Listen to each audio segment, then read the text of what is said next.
નમસ્કાર. ગુજરાત રાજ્ય તેમજ કેન્દ્ર સરકારની સેવામાંથી સેવાનિવૃત્તિ પામેલ પેન્શનધારક મિત્રો, નિવૃત્ત કર્મચારી મિત્રો, ભાઈઓ તથા બહેનો, સ્વાગત છે આપ સૌનું આપણી આ સહિયારી યુટ્યુબ ચેનલ ભાવેશ મકવાણા ન્યૂઝમાં. તો પેન્શનર મિત્રો, આજની તારીખ 13/4/2026. તો આ સાંજના પેન્શન સમાચારમાં આપણે વાત કરવાના છીએ નિવૃત્તિ પામેલ 65 વર્ષ ઉપરના પેન્શનરો માટે આજરોજ તારીખ 13/4/2026ની સાંજે આવ્યા છે એક મોટા સમાચાર. તો પેન્શનર મિત્રો, શું છે આ મોટા સમાચાર જેની આજના વિડીયોમાં આપણે ચર્ચા કરવાના છીએ, તે પણ તમને ગમે એવી ભાષામાં એકદમ સરળ અને વિગતવાર સમજૂતી મેળવવાના છીએ.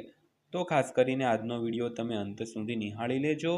અને હજી સુધી આપણી આ ચેનલ તમે સબસ્ક્રાઈબ ન કરી હોય તો એક દિલથી નમ્ર વિનંતી છે કે રોજે રોજ જો તમે આવી જ અપડેટો મેળવવા માંગતા હો તો આપણી આ યુટ્યુબ ચેનલ તમે અત્યારે સબસ્ક્રાઈબ કરી લેજો મિત્રો. તો શરૂ કરીએ આજનો આ વિડીયો. તો કેન્દ્ર તેમજ રાજ્ય સરકારના કર્મચારીઓના મોંઘવારી ભથ્થા એટલે કે ડીએમાં વધારાની રાહ વધુ હવે લાંબી થઈ રહી છે. તો એપ્રિલ મહિનાને 12 દિવસથી વધુ સમય વીતી ગયો છે, પરંતુ કર્મચારીઓ માટે મોંઘવારી ભથ્થામાં વધારો હજુ સુધી જાહેર કરવામાં આવ્યો નથી. તો આ વિલંબથી કેન્દ્ર સરકારના અને રાજ્ય સરકારના કર્મચારીઓના એપ્રિલના પગાર પર અસર થવાની શક્યતા છે.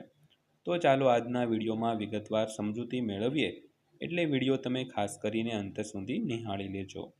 તો સામાન્ય રીતે કેન્દ્ર સરકાર માર્ચ મહિનામાં હોળીની આસપાસ ડીએમાં વધારો જાહેર કરે છે.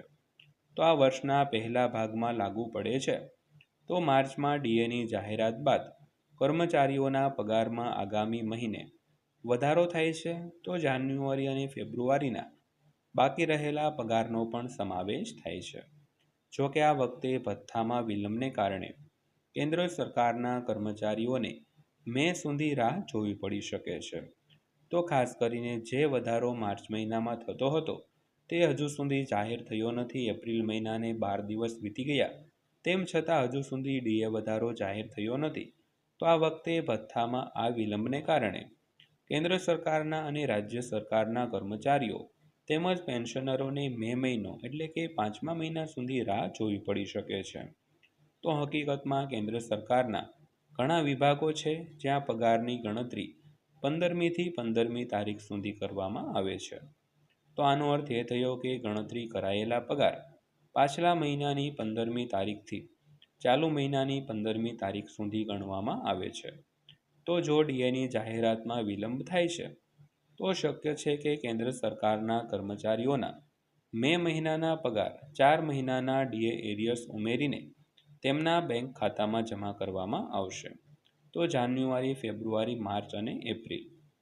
તો નાણાકીય નિષ્ણાતો સહમત છે કે ગયા વર્ષની સરખામણીમાં આ વખતે ડીએમાં થોડો વિલંબ થયો છે. તો બેંક બજારના સીઈઓ અદિલ શેટ્ટીએ મની કંટ્રોલને કારણ સમજાવતા કહ્યું કે આ કદાચ વહીવટી ક્રમ અને 8મા સીપીસીની માળખામાં જે સંક્રમણ ચાલે છે તેના કારણે છે. તો જેના માટે અપડેટેડ પગાર માળખા અને ફુગાવાના ડેટા વચ્ચે સમાધાનની જરૂર છે. તો તેમણે વધારામાં કહ્યું કે આ વિલંબનો સમય વિશે લાગે છે, તો ઈરાદાનો નહીં. તો શેટ્ટીના મતે વર્તમાન વલણો લગભગ 2થી 3% સાધારણ વધારો સૂચવે છે, જે ડીએનએ સ્તરને લગભગ 60થી 61% સુધી લઈ જઈ શકે છે મિત્રો. ત્યારબાદ વાત કરીએ તો સરકાર પાસેથી સ્પષ્ટતા માંગવામાં આવી રહી છે. તો કેન્દ્ર સરકારના કર્મચારીઓનું પ્રતિનિધિત્વ કરતી ઘણી સંસ્થાઓએ નાણાં મંત્રાલયને પત્ર લખીને મોંઘવારી ભથ્થા અંગે તાત્કાલિક જાહેરાત કરવા અથવા તો સ્પષ્ટતાની માંગ કરી છે. તો ઓલ ઇન્ડિયા એનપીએસ એમ્પ્લોઈઝ ફેડરેશનના પ્રમુખ મનજીતસિંહ પટેલે જણાવ્યું હતું કે કેન્દ્ર સરકારે ડીએ અંગેની કોઈ જાહેરાત કરી નથી કે વિલંબ માટે કોઈ કારણ પણ આપ્યું નથી. તો સરકારે આ વિલંબ અંગે તાત્કાલિક જાહેરાત કરવી જોઈએ અથવા તો સ્પષ્ટતા જારી કરવી જોઈએ. તો વધુમાં central government employees and workers કોન્ફેડરેશનના બીજા પત્રમાં જણાવાયું છે કે ડીએ સામાન્ય રીતે માર્ચના છેલ્લા અઠવાડિયામાં જાહેર કરવામાં આવે છે અને દર વર્ષે એપ્રિલના પહેલા અઠવાડિયામાં 3 મહિનાના બાકી પગાર ચૂકવવામાં આવે છે. તો તેની જાહેરાતમાં વિલંબથી કર્મચારીઓ અને પેન્શનરોમાં વ્યાપક ચિંતા અને આશંકા પણ ફેલાય છે મિત્રો. તો મિત્રો આ હતી આજની માહિતી પસંદ આવી હોય, વિડીયો સારો લાગ્યો હોય તો વિડીયોને એક લાઈક કરજો અને આવા જ વિડીયો રોજે રોજ જોવા માટે આપણી આ ચેનલ સબસ્ક્રાઈબ કરી લેજો. તો ફરીવાર પાછા મળીશું એક નવા વિડીયો સાથે, નવી માહિતી સાથે. ત્યાં સુધી સૌને જય હિન્દ, વંદે માતરમ.